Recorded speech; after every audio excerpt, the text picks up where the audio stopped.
Now start the second video, just related to the Java interview question. Now it's part 5. Now, first question is the JVM JDK JIE. So if you are learning the Java, you must be have this concept, right? So maybe your teacher will ask, let you know, but they didn't. When I was still student, they, my teacher didn't let me understand these three. So I just after graduating, so I learned by myself. So the first one, JDK. JDK is the provide environment to develop and execute the Java program. So I just make it simple. So if you want to know more detail about the JDK, you can Google search that. So the JRE is software packaging that provides the Java class library and the JVM and other components that are required to run the Java application. The JVM the JVM is essentially responsible for converting the bytecode to the machine code because it's necessary in both JDK and the JRE. And also, some people will ask you, some interview will ask you like, why the Java can run in any operating system. That's because the JVM can convert the bytecode to the machine code. Actually, the first step should be JVM convert the Java code into the bytecode and then convert the bytecode into the machine code. So that's why he can run it in the window over like the map, right?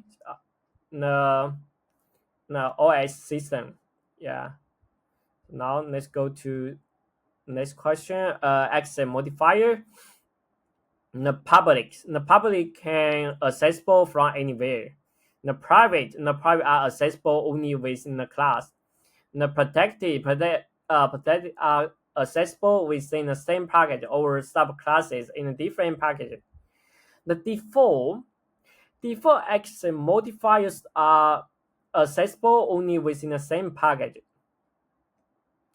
Now, why Java is not pure? I think the question is from if you just graduate, they will ask you this one. Java support the primitive data type. So we know Java using the reference and C++ using a pointer, and they're totally different. So you need to remember this one. If someone asks you what's the difference between the Java and the C++, you can mention here. Now, map is then the collection interface or not? Definitely not. So because hash map is then the map interface. So you can see here, map does not extend the collection interface in Java. Map interface and the collection interface are part of Java collection framework, but they have different purpose and they have different structures. The collection represent a group of objects. Now you can see include the list. List can maintain the insertion order and also can allow the duplicates. The set is not allow the duplicates and duplicates elements in a set, right? You need to must be remember this one.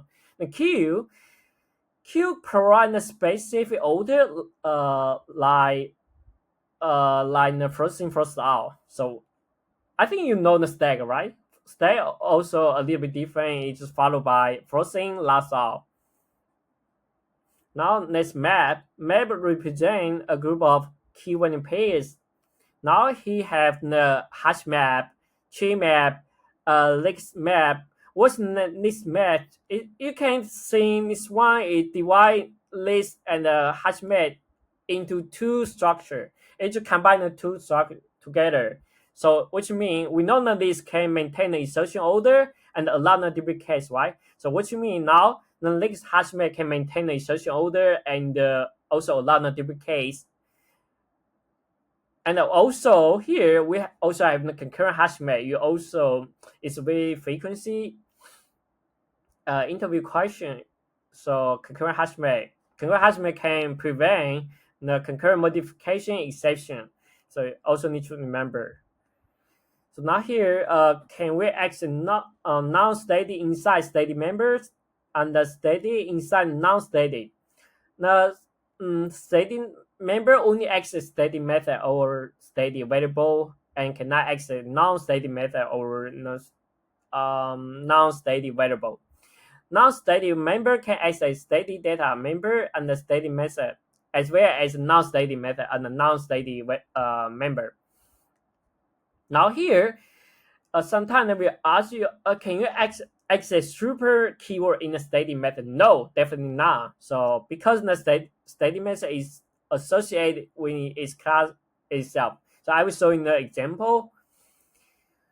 So I create here, this one is in the main class, and here have the child object, and then let me show you the here. So let me show you the parent class. The parent class have the method instance method. As the printing, we need to print in this one, but here will not be executed because the child class have. So I hear my question is, can you access super keyword in the static method? Now I in the super keyword here. So in the child is then in the parent, and now instance method. The parent class also have instance method, right? Now child class also have this one. Now here, the child class have another method with the static keyword. So you can see here using the super. Now try to call the instance method, but it's not working. You can see here. It cannot use super in a static context. So you can see here is will cause a compile time error. So it's not working. Just remember this one. Now static block and the instance block. So the static block is executed when the class is loaded into the JVM. Also, we have instance block. Instance block is executed when the instance of class is created. So most time we ask you the first one static block. So next want to know, do you know what's the static block? You just answer the first one. So the second instance block, you just if you are interested in just memorize this one or just leave it, it's fine. They only ask you the static block. And how many ways to create an object? Actually, so many ways, right? So we have the new operator, and then we also the clone. So clone method, the clone method from the object library. You need to know this one. And then we also the deserialization, because we have the serialization interface. After we using the serialization interface, we need to deserialization the message from the text file, right? After that, we will create a new object. So next one here. So actually, not only these three ways, it's so many ways. Because other way I'm not aware of. So this one I didn't provide, but you can learn from somewhere. There's so many resources online. You can find it. And that was the type safe. The type safe means that the compiler will validate the type while compiling. And so error if you try to assign a wrong type to a variable. And it's last one. Thank you for watching this video.